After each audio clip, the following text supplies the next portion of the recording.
Many people are familiar with the classic Canadian game of finger-flicking dexterity, crokinole. Many gamers are also familiar with the race car version of crokinole called pitch car, where the crokinole board has been replaced by a wooden racetrack and the discs have been replaced by little race car discs. It's a very simple and fun game where all you do on your turn is you give one flick to your race car. If your race car flips upside down or exits the track, all you can do on your next turn is reset your cart, and the first player to get their cart around the track a certain predetermined number of laps is going to be the winner of the game.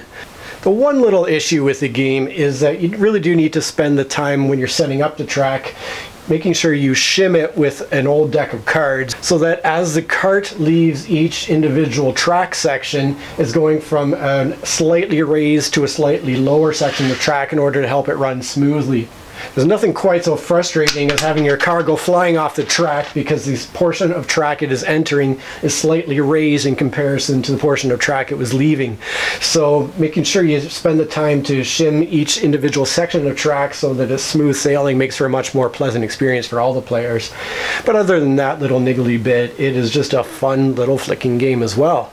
However, I'm not here necessarily to talk about pitch car, but to look at my own homebrew version of the game called Mario Pitch Kart. But before we get into the fun of that, I do have to talk about some pretty serious stuff and the reason that I'm making this video.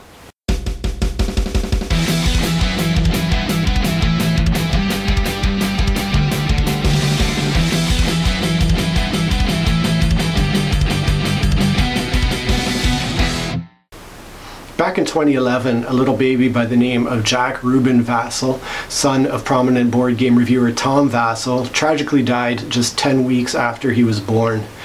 Tom Vassell and his family received an outpouring of support and generosity from the board game community at that time, and they took that generosity and they used it to form the Jack Vassell Memorial Fund. The fund's goal is to offer support to members of the board game community who are experiencing hardships and financial difficulties, and that way Jack's memory lives on in the generosity of the foundation and the gamers who give to that foundation. Now, right around the same time, I was experiencing a lot of health issues with my Crohn's disease. My family doctor had been pushing me for a while to go off on a sick leave from my job. I was working still 12-hour shifts, often longer, as a paramedic in Toronto, and just continuing to push myself as hard as I could. However, towards the end of 2012, I phoned in sick, at that time not thinking for a second that all these years later I would still be off of work on a permanent disability. It wasn't too long after that I had what turned out to be my second major bowel resection surgery, and as I was finally getting to the point where I was starting to recover from that, although I never did fully recover and I still have sort of permanent physical health problems from that, I was diagnosed with PTSD, and I've been trying to sort through those issues ever since.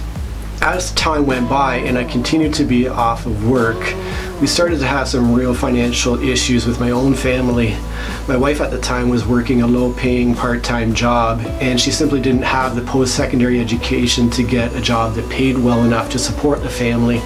So she was forced to go back to school and went back to college to upgrade that education. So we were in a situation where we were trying to survive on my disability payments at the same time as paying for my wife's education, and we were rapidly going into alarming amounts of debt. I remortgaged the house in order to keep us going for a while, but still time went on and we found ourselves in a situation where we were getting really close to losing the house and losing everything. Our house has a basement that had received some flood damage, and one thing we were trying to do was get that basement fixed up and get it set up so that we could have an apartment in there and at least make some kind of a passive income as we were waiting for my wife to finish upgrading her education and eventually find work. But that was yet another expense that we just didn't have the money for. So in 2015, we found ourselves with a 5-year-old boy and a 4-year-old boy, and a very desperate financial situation as a result of my health issues. It was at that point that I reached out to the Jack Vassell Memorial Fund asking for help, which is such a hard thing to do. I've been a fiercely independent person from a very young age, Since a teenager, I've been working jobs to make my own way in life, and I actually started working as a paramedic at the age of 20. And having to ask for money is such an intensely humbling and difficult experience. But the Jack Vassal Memorial Fund really came through for us. In 2015, they sent us enough money to get the basement fixed up and get an apartment in there so that we could get a renter in there and at least slow down the accumulation of debt we were facing. Although we would continue to face a lot of hardships over the next couple years, I can't stress enough just what a lifesaver it was for our little family to receive that gift and to be able to put ourselves in a slightly better place than we were in. Every year, the Jack Vassal Memorial Fund runs a fundraising auction on BoardGameGeek.com where anybody can donate games to the auction, or any item at all really. People will bid on those items and the money will go to the fund. And I've always tried to participate in some way with those auctions, either bidding on items or donating items for the auction.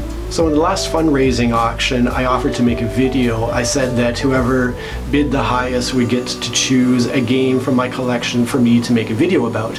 And so that's why I'm doing this particular video. A fellow named Dwayne bid on that item and requested that I make a video about Pitch Car. So I'm using Pitch Car as the subject, but highlighting my own major tweaks to the game for this particular video.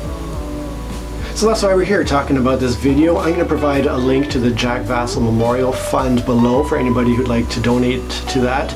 As you can see, I personally can attest to what a great thing that fund is and what a great thing it is for Jack's memory. So let's get to Mario Pitch Cart. So here we have my homemade Mario Pitch Cart set up in all its mad glory. Before I zoom in and start taking a close look at some of the elements of it, I'll just give a broad overview. The general gist of the game is the same. You're still flicking your little carts here, trying to be the first to get around the track a certain number of times. I do have a lap tracker here that I've made to keep track of which lap you happen to be on. I also have a little scoring setup where if players are doing multiple races, or if you're playing with fewer than 5 players and they have more than 1 cart each, you can have a score tally depending on your final finishing position in the race. Each cart has its own representative player board here that corresponds to their position on the track. There are 3 locations on the track that have these question mark cubes that provide items for the players. Whenever a cart touches one of the cubes in one of those locations, the player will get to roll a die to determine which item they've received. The item they receive will depend on their position on the track. So I have 6 dice here, and depending on the number of players in the race, we'll use the corresponding chart, and their current position will indicate what color die they roll. So if you're in first or second place in an 8-player game, you'll roll the black die to receive an item, all the way down to if you're in 7th or 8th, you'll roll the red die. And the dice get progressively better depending on how far back you are in the position. So rolling the black die for being in first or second position here might only give you a single banana or a single mushroom speed boost, whereas rolling the red die for being towards the back of the pack might give you a bullet bill or a star or something better. I'm going to talk about the details of the items in a second, but I will mention that as we played it over time, I kind of realized that I had made the item portion maybe a little more complicated than it could have been. I was trying to, as closely as I could, recreate Mario Kart in this version, but I realized in doing so, I maybe made a very simple, fun, fast-paced game a little bit too complicated. And so I went back and I made an easier mode for each of the items, so players can choose to play either on the more complicated, more realistic simulation, or just the easier mode. So let's have a look at those. Alright, so in the more complicated version of the game, each player board has a section for carrying armed and activated items. And I'll show you how that works with the green shell, for instance. So if a player rolls a single green shell on their item die, what they will do is they will take a wood green shell token and they'll put it in the carrying space to show that they're carrying 1 green shell. If they then decide to arm it, it's as if you were playing Mario Kart and you push the button so that the green shell was spinning around your cart. You would then take one of the glass beads and you would put it next to your cart on the track as sort of a blocking item to prevent players from knocking you off the track. So that shell would now be armed. In the future, when you activate it to fire the shell, you'd move the token to activated to show that you're going to fire your shell. You would then take one of the green round shell tokens and you would get to flick it on the track and try to knock another cart with it. With the green shell, if you don't hit anything with your first flick, you get to flick it twice. On the more easy version of that, you would simply, as soon as you acquire a single green shell, immediately fire it. So you take one of those round wooden tokens and flick it up to 3 times, removing the token if it hits a cart or another shell that's on the track. The 3 green shell is quite similar, except you would take 3 of these wooden tokens and place them in the carrying space when you acquired them. Then if you decided to arm it, you would move them over to armed, and you would place 3 of these glass tokens around your cart to protect it on the track. And then when you activated to fire them, you would then fire 3 of these wooden tokens one at a time, or you could just fire one and maybe leave the others for protection around your cart. In the more simplified version of the game, you would get to immediately fire one of your green tokens when you acquired it, and then you would save the other 2, and before each of your next 2 moves, you would get to fire off one of your green shells to try to knock another cart off the track. Okay, the red shell acts similarly to the green shells, where you initially pick it up. Then when it's armed, the glass token can go next to your cart to provide some protection. And then when you activate it, you would take one of the red round shells and fire it forward on the track. You can fire it up to 2 times if it doesn't hit anything the first time. And if you don't hit anything with a second flick, you will leave that shell in place on the track, and on your next turn you get to flick it 2 more times, assuming it doesn't hit anything. But then if it still doesn't hit anything after those second 2 flicks, it gets removed from the track. In the easy mode version of the red shell, you would simply, as soon as you acquire the red shell, take that round red shell token and try to hit the cart that is immediately in front of you in position on the track. If it happens to be far ahead of you, you can take up to 5 flicks, but as soon as it hits a cart or goes past the cart that's immediately ahead of you, you remove it from the track. The blue shell acts in much the same way. It has the matching glass token if it's simply armed, and then when you fire it, you'll fire the blue shell, except for this time you're aiming for the cart that is in first position on the track.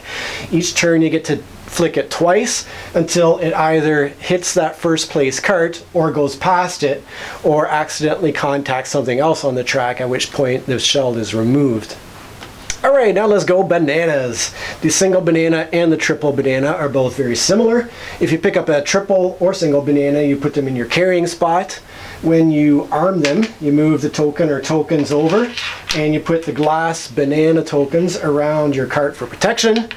And then as you activate them, you remove one of the wooden banana tokens in order to leave the glass token where it is on the track as an obstacle to all carts that are behind you. All bananas that are dropped are going to remain permanently in place as obstacles on the track.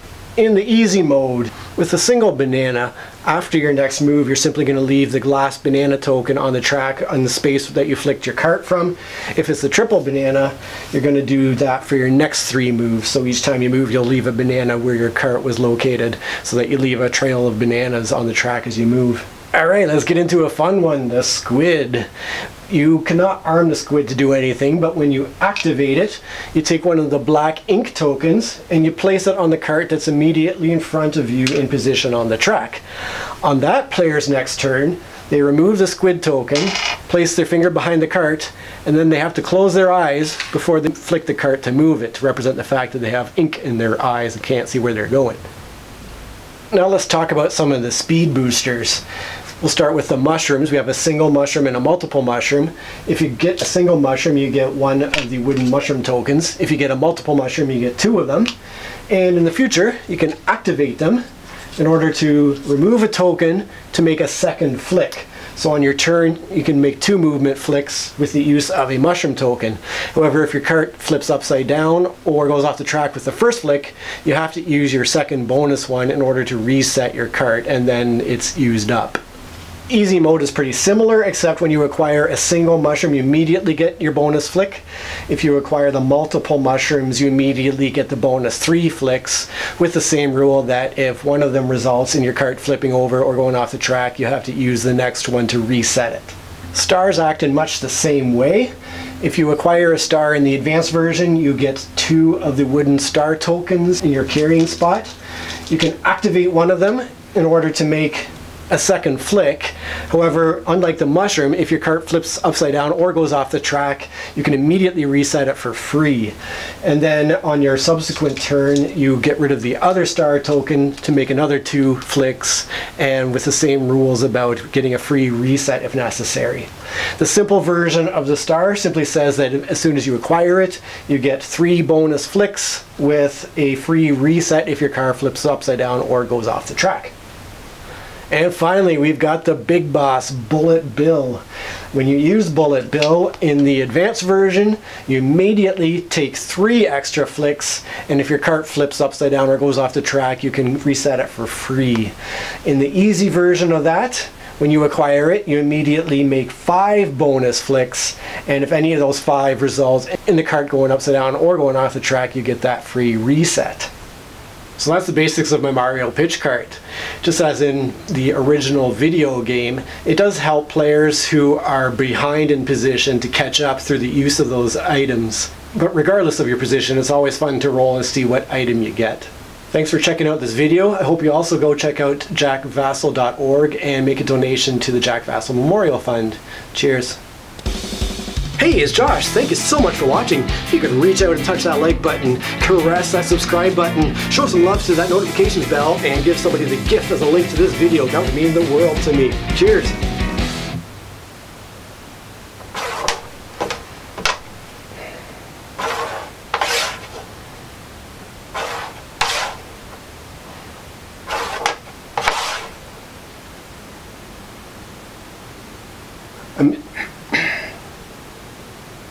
Towards the end of 2012,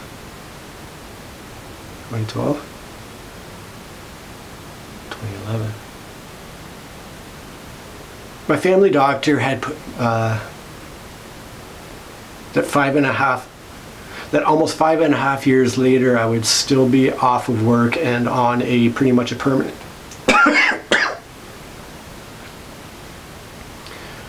that 5.5 years later, I would still be off of work and pretty much on a permanent disability.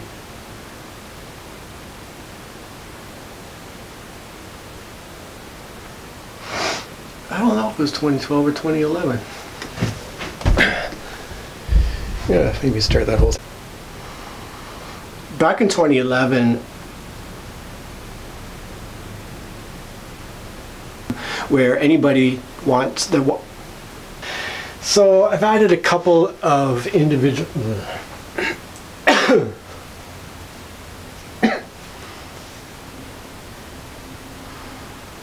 Alright, so in the... and once you armed them, you would move them over to armed. Oh my gosh. In the easy mode version, if it's a single banana, you're going to leave it right where you are. If it's a single banana, after your next movement, you're simply going to leave a banana. With a single banana, just as in Mario Kart, it helps